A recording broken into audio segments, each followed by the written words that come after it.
กราบสบายดี FC ทุกท่านเว้ยมื้อนี้มาเจอของดีแล้วทุกคนล่มแล้วไอ้หนุ่มแหวดแดงเฮา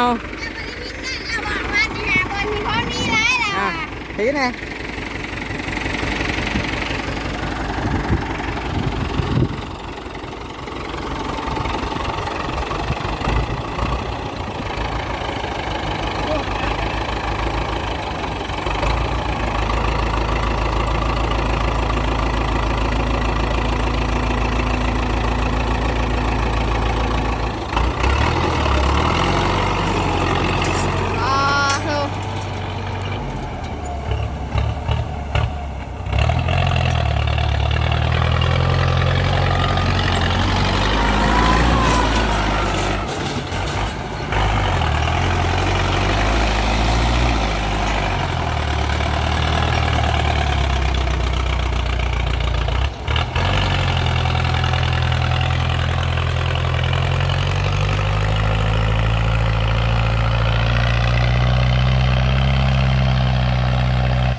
คน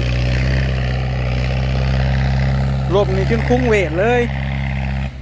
เป็นดินนำคำ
เจ้าของนาเลี้ยงเขาทุกคนมานี่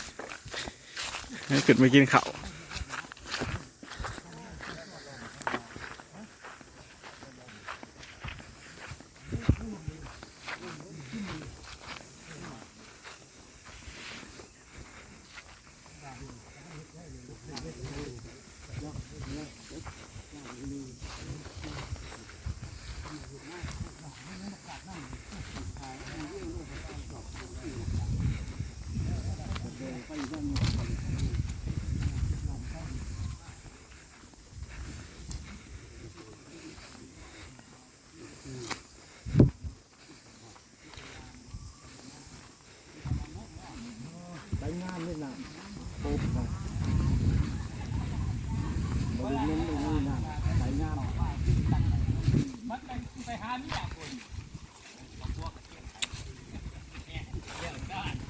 ตอนนี้ลูกพี่ โอ้ กินข้าวใช้มันนี่ สันน้ำขาดเรื่องขาดเรื่องนั่งขาดเนี่ยลูกพี่นี่ได้ มากินข้าวปลานั่นนะปู่มันนี่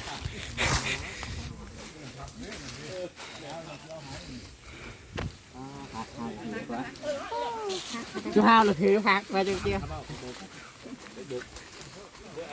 khẩu không hay ngắm ăn khẩu mà con ở nạp Pepsi rồi không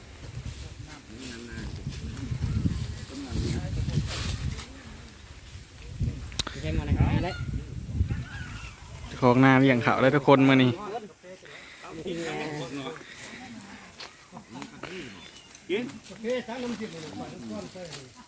วันนี้พาทุกคนมาชมบรรยากาศกินข้าวปลาเบิกหน้าเลย ในมนสันนี่ ตอนแล้ว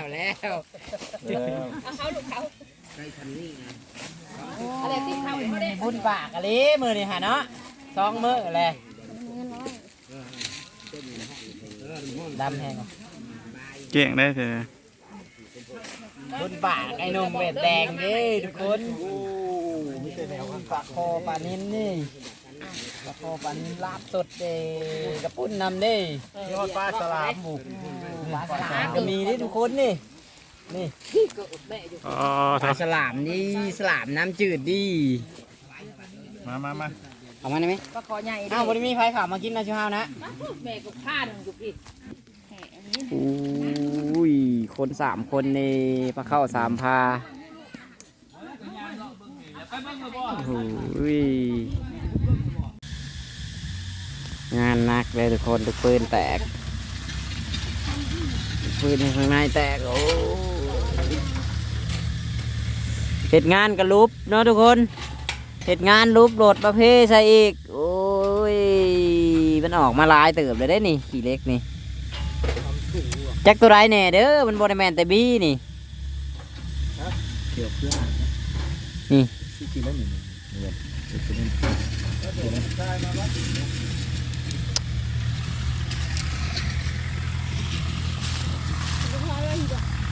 ไปแล้วนะ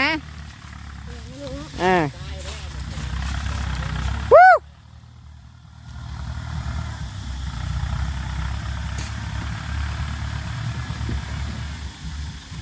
มันม่วนมันปวดอะไรบักอันนี้เนาะไอ้เรียก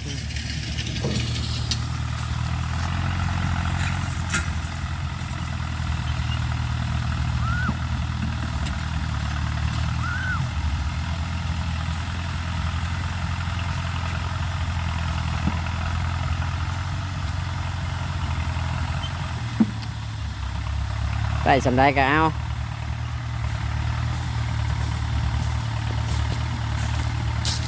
ย่องกลางคืนเราแหละมึงจะออกไปนอกผู้บ่ออกไปนอกผู้บ่เอาออกไปบ่อนเต้าลมเต้ายังผู้โลด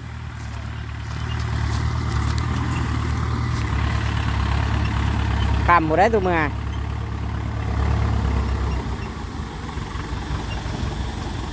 วู้มาเพ่มาเพ่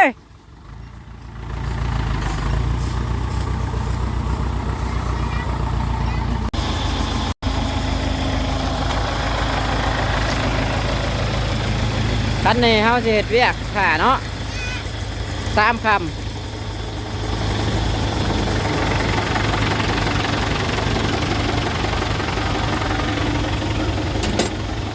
ันหนาวครับเมื่อหันออกขึ้นไปซื้อเครื่องอยู่สวรรค์เนาะ